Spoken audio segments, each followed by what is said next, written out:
క్రీస్తు నామం పేరిట జ్ఞానవాణి శ్రోతలకు నా హృదయపూర్వక శుభోదయ శుభాకాంక్షలు.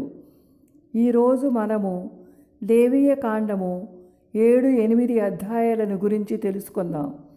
7వ అధ్యాయము వివిధ రకాల బలులను గురించి వివరిస్తున్నారు. దోష పరిహార బలి, సమాధాన బలి, కృతజ్ఞతా బలి, వ్రతపూర్వక బలి. ఈ బలులన్నీ అతి పవిత్రమైనవి. ఈ సంపూర్ణ దహన బలి యందు బలిపశువు దాని యొక్క రక్తము ప్రాముఖ్యతను సంతరించుకున్నది. కానీ యేసుక్రీస్తు యొక్క బలి మహాపరిశుద్ధ బలి యాగము. యేసుక్రీస్తు పరిశుద్ధ రక్త బలి అన్ని బలుల కంటే శ్రేష్టమైనది.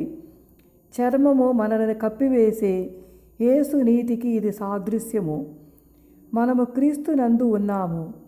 హెబ్రీయులకు వ్రాయబడిన పత్రిక 13వ అధ్యాయము 17వ వచనములో పలుకబడినట్లు యేసు ద్వారా నిరంతరము మనము దేవునికి స్తోత్ర బలులను అర్పింతుము.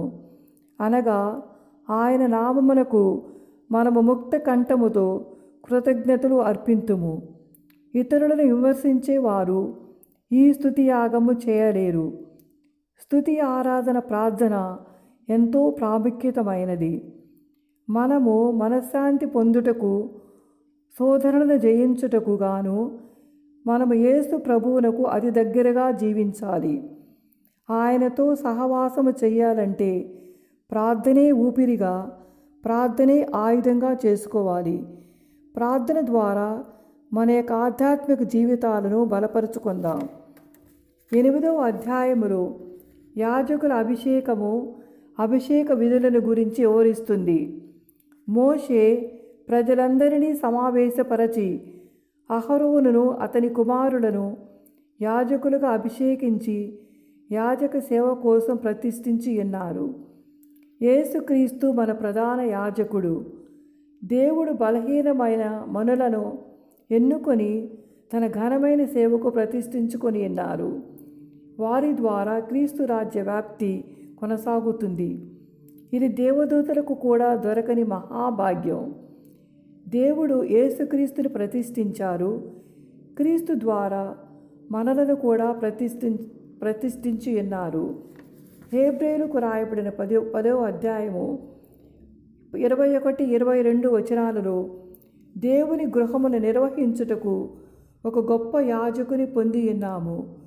కనుక మనము కలుషముల నుండి శుద్ధి నొంది నిష్కపటమగు హృదయముతో, స్వచ్ఛమగు నీతితో కడగబడిన శరీరములతో, గట్టి విశ్వాసముతో దేవుని సమీపింతుము. సమస్త పాపముల నుండి ఆయన మనలను తన రక్తము ద్వారా, వాక్యము ద్వారా శుద్ధి చేసి ఉన్నారు. యాజకుడు మానవుని ప్రతినిధి, ప్రవక్త దేవుని ప్రతినిధి. యాజకుడు మానవ పక్షముగా దేవునితో మాట్లాడతారు. ప్రవక్త దేవుని పక్షముగా మనుషులతో మాట్లాడతారు. సజీవ యాగముగా మన జీవితాన్ని క్రీస్తు ప్రభువుకి అర్పించుకుందాం. గురుత్వం దేవుడిచ్చిన గొప్ప వరం.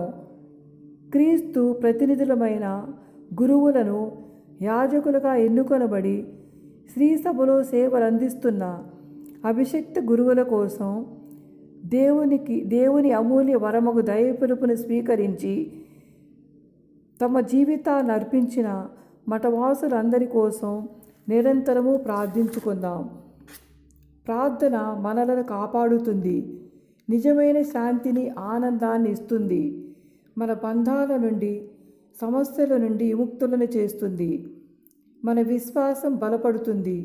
కావున మనము మన మఠ సమస్త స్థాపకురాలు దైవసేవికి అమ్మ జ్ఞానమ్మ వలె ప్రార్థనకు ప్రథమ స్థానం ఇవ్వటానికి ప్రయత్నించుదాం. పిత, పుత్ర, పవిత్రాత్మ నామమున ఆమెన్.